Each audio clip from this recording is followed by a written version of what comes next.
बिस्मिल्लाहिर्रहमानिर्रहीम। अस्सलाम वालेकुम। आज हम बनाएंगे वनीला बिस्किट या फिर कुकीज़ बग़ैर ओवन के। घर में इसे आप किसी भी पतीली में आराम से बना सकती हैं। इस रेसिपी की ख़ास बात यह है कि आपके किचन में ही मौजूद 2 या 3 चीज़ें इस्तेमाल करके ये मज़ेदार सी कुकीज़ आप बना सकती हैं और आपको स्पेशल बाज़ार से कोई भी चीज़ मंगवाने की ज़रूरत नहीं पड़ेगी।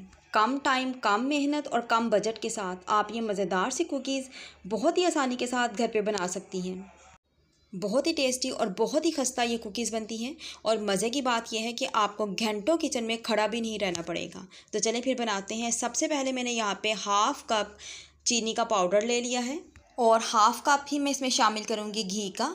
ये गर्मी की वजह से मेल्ट हो चुका है, तो कोशिश करें कि आप इसमें घी का इस्तेमाल ही करें। अगर आपके पास घी नहीं तो फिर आप कुकिंग ऑयल यूज़ कर सकती हैं, लेकिन बेहतर है कि आप घी ही डालें।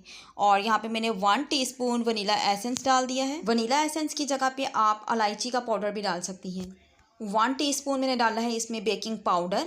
बेकिंग पाउडर और होता है और बेकिंग सोडा और, आपने बेकिंग पाउडर का इस्तेमाल करना है। और इसके अलावा मैं डालूँगी इसमें 1 अंडा। अंडे को मैंने एक कटोरी में पहले निकाल लिया है ताकि अगर ख़राब हो तो हमारा सारा मटेरियल ज़ाया ना हो जाए।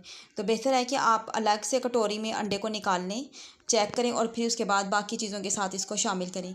और बस यही चीज़ें हमने शामिल करनी है। इसके बाद हमने अच्छे तरीके से इन तमाम चीज़ों को मिक्स कर लेना है।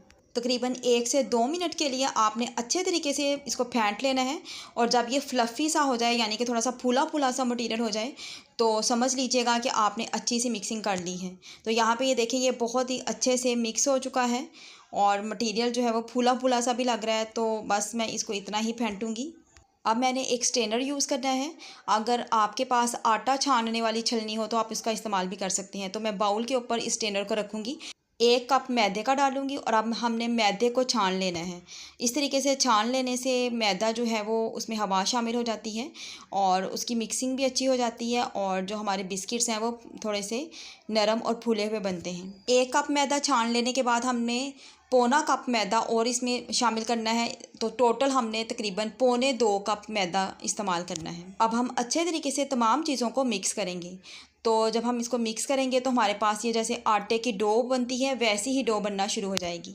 स्पून या फोर्क की मदद से मिक्स करना थोड़ा मुश्किल है, तो हम इसे हाथों की मदद से ही गूंद लेते हैं। तो हाथों से ज़रा मिक्सिंग अच्छी हो जाती है। तो ये देखें, आप इसी तरीके से इसकी डो को रेडी कर लें और ये बहुत ही ज़्यादा सॉफ्ट सी हमारी डो रेडी हो जाएगी। और यहाँ पे हमारी डो रेडी हो चुकी है। तो हमने डो रेडी करने के बाद इसको तकरीबन 15 मिनट के लिए स्टे दे देना है ताकि ये अच्छे तरीके से सेट हो जाए। डो को मैंने 15 मिनट के लिए स्टे के लिए रख दिया था। तो अब हम इसकी कुकीज़ की शेप बना लेते हैं। तो यहाँ पे मैं एक छोटा सा पेड़ा बनाऊँगी। पेड़ा नहीं बल्कि हमने छोटी छोटी सी बॉल सी बना लेनी है। जितना साइज़ आपने कुकीज़ का रखना है उसके अकॉर्डिंग आपने मटेरियल ले लेना है। और यहाँ पे मेरे पास एक ट्रे है, ये पिज़्ज़ा ट्रे है। तो आप के पास अगर घर में कोई सी स्टील की, सिल्वर की कोई ट्रे हो, कोई किसी पतीली का ढक्कन हो या कोई प्लेट हो तो आप वो भी यूज़ कर सकती हैं। तो हमने इसके ऊपर छिड़क लेना है मैदा ताकि जो हमारी कुकीज़ हैं वो इसके साथ चिपके नहीं। तो छोटी छोटी सी अब हम बॉल्स बना लेते हैं। बॉल्स बनाने के बाद हमने इसको थोड़ा सा राउंड शेप दे देनी है ताकि हमारी जो गोल गोल सी कुकीज़ बन जाएं। तो इस तरीके से आपने ये शेप दे देनी है। अगर आप इसकी शेप को चेंज करना चाहते हैं, ट्रायंगल करना चाहते हैं या फिर स्क्वायर बनाना चाहते हैं तो वो आपकी अपनी चॉइस है। फोर्क की मदद से मैं इसकी डिज़ाइनिंग करूँगी। तो यहाँ पे मैं 3 तरीके आपको बताऊँगी कि आप अपनी कुकीज़ को 3 तरह से डिज़ाइन कर सकती हैं। तो एक तरीका आप फोर्क की मदद से यूँ कर लें जैसे अभी आपको मैंने दिखाया है। तो दूसरा तरीका ये है कि आपने, ये भी मैंने राउंड ही बनाई है यानी कि सर्कल में, और आप स्पून की मदद से इस तरह से लाइंस ड्रॉ कर लें। ठीक है, ये दूसरी आपकी शेप बन जाएगी इस तरीके से। और तीसरा जो है आप फिर दोबारा से स्पून की मदद से लाइंस ड्रॉ करेंगे और अब आपने यूँ स्क्वायर से इसके बना लेने हैं। तो ये 3 तरीके से आप इसकी डिज़ाइनिंग कर सकती हैं, जो भी आपको अच्छा लगे। मैं इसी तरीके से तीनों तरीक़ों से ही इसको बना लूँगी। इस तरह कट लगाने से एक तो कुकीज़ अंदर तक कुक हो जाएंगी और ये कि कुकिंग का टाइम भी हमारा रिड्यूस हो जाएगा, यानी कि हम कम टाइम में कुकीज़ को बेक कर सकते हैं। एक कटोरी में 2 चम्मच दूध के लिए हैं और ये थोड़ी सी मेरे पास कॉटन है। अगर आपके पास कॉटन ना हो तो आप टिश्यू पेपर का इस्तेमाल भी कर सकती हैं। तो हमने कॉटन को दूध में डिप किया है और इस तरह कुकीज़ के ऊपर हमने लगा लेना। इस तरह से ना सिर्फ कुकीज़ का कलर बल्कि उसके ऊपर शाइन सी भी आ जाती है। दूध लगाने के बाद आप चाहें तो जो चीनी के दाने जो होते हैं मोटे मोटे से, उसको स्प्रिंगल कर सकते हैं। यानी कि कुछ बिस्किट्स के ऊपर आपने देखा होगा कि चीनी के दाने होते हैं, जैसे कैंडी बिस्किट के ऊपर।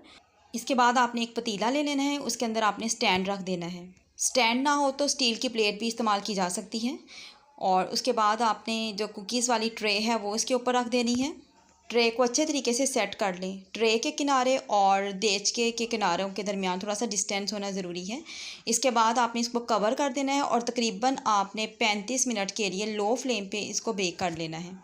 35 मिनट का टाइम गुजर चुका है, तो चले हम इसको चेक कर लेते हैं। चेक करने का तरीका ये है कि आपने एक बिस्किट को आपने पलट के देख लेना है। अगर उसका कलर नीचे से डार्क ब्राउन सा हो तो इसका मतलब है कि वो बड़े अच्छे तरीके से बेक हो चुके हैं।